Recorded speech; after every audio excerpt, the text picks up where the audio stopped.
بسم اللہ الرحمن الرحیم۔ ناظرین محترم، امام ابن جوزی رحمۃ اللہ علیہ نے ایک نہایت سبق آموز واقعہ جو ہے وہ نقل فرمایا۔ لکھتے ہیں کہ اصفہان کا رہنے والا ایک بہت بڑا رئیس اپنی بیگم کے ساتھ دسترخوان پر بیٹھا ہوا کھانا کھا رہا تھا۔ وہ دسترخوان ایسا تھا کہ اس پر اللہ رب العزت کی نعمتیں بے بہا تھی کہ مالک کائنات کی نعمتوں سے بھرا ہوا یہ دسترخوان تھا۔ اپنی بیوی کے ساتھ محو گفتگو تھا کہ ایک فقیر نے آ کر صدا لگائی کہ اللہ کے نام پر مجھے کچھ دے دو۔ اب اس رئیس زادے نے اپنی بیوی سے کہا کہ ایسے کرو کہ تم یہ سارے کا سارا دسترخوان لو اور جاؤ اس فقیر کی جھولی میں ڈال دو۔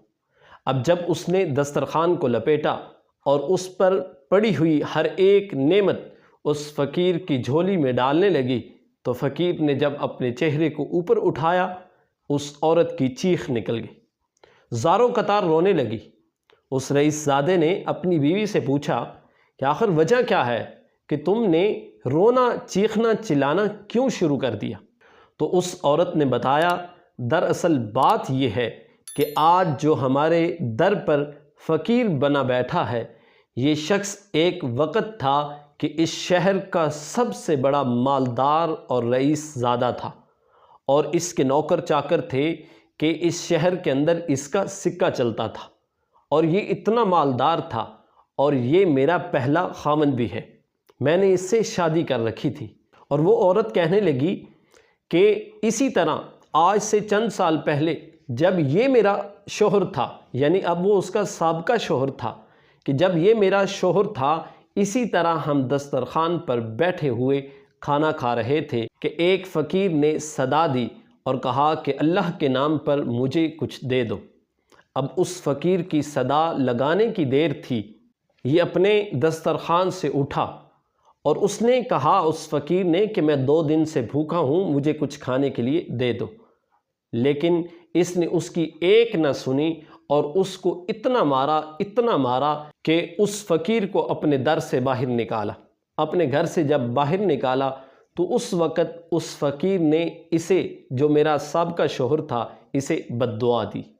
وہ دن گئے اور دن بدن حالات جو ہیں وہ بدتر سے بدتر ہوتے چلے گئے۔ اس کا جتنا کاروبار تھا وہ سارے کا سارا تباہ ہو گیا اور یہ دن بدن پستی کا شکار ہوتا گیا۔ لیکن ایک وقت یہ آیا کہ اس کے پاس کھانے کے لیے روٹی میسر نہیں تھی، اور اس غربت کی وجہ سے اس شخص نے مجھے طلاق دے دی۔ اور پھر دیکھتے ہی دیکھتے یہ رئیس زادہ جس کا اس شہر کے اندر سکہ چلتا تھا فقیر ہو گیا، اور بھوک کی وجہ سے اس نے جب مجھے طلاق دی، اور اس کی طلاق کے بعد آج چند سال گزرنے کے بعد میں آپ کی بیوی بھی ہوں اور آپ کے سامنے بیٹھی ہوئی اس دسترخوان پر اس شخص کو دیکھ رہی ہوں۔ اب شوہر بیوی کی باتیں بڑی غور سے سن رہا تھا کہ یہ اتنا عجیب و غریب واقعہ، ایسے محسوس ہو رہا تھا کہ اس کی آنکھوں سے آنسو آ رہے ہیں۔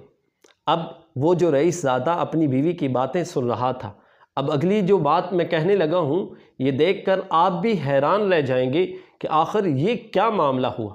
جب اس بیوی نے شوہر کو اپنی ساری کی ساری بات، اپنی سٹوری، اپنی کہانی سابقہ شوہر کی سنائی تو وہ سن کر کہنے لگا کہ اے میری بیگم، کیا میں اس سے بھی بڑھ کر تجھے تعجب کی بات نہ بتاؤں کہ تو اس کی شکل دیکھ کر رونے لگی ہے اور چیخنے لگی ہے کہ ایک وقت یہ تھا کہ یہ رئیس زادہ تھا، آج فقیری کی حالت میں ہے۔ کہا کہ میں تمہیں اس سے بڑھ کر بھی ایک بڑی تعجب کی بات نہ بتاؤں؟ وہ بیوی وہ بولی، ہاں آپ میرے خاوند ہیں، آپ مجھے بتائیں اس سے بڑھ کر اور تعجب کی بات کیا ہے؟ اس نے کہا جس فقیر کی آپ کے سابقہ شوہر نے پٹائی کی تھی، مارا تھا، پیٹا تھا اور لہو لہان کیا تھا، کہا وہ کوئی اور شخص نہیں تھا بلکہ وہ میں تھا۔ ناظرین محترم، دیکھیے کہ زمانہ کس طرح گردش کرتا ہے کہ اللہ رب العزت نے اس شخص سے مال بھی لے لیا، اس شخص سے اس کی بیوی بھی چھین لے گی، اس شخص سے اس کی عزت جو تھی وہ بھی چھین لی گئی۔ جو اس وقت فقیر بن کر آیا تھا آج مالک بن کر اس کے گھر میں بیٹھا ہوا تھا۔ تو ناظرین محترم، یہ دنیا گردش کرتی ہے، حالات گردش کرتے ہیں۔ اللہ رب العزت قرآن کریم کے اندر ارشاد فرماتا ہے ان مع العسر یسرا، اور ہر مشکل کے بعد کیا ہے؟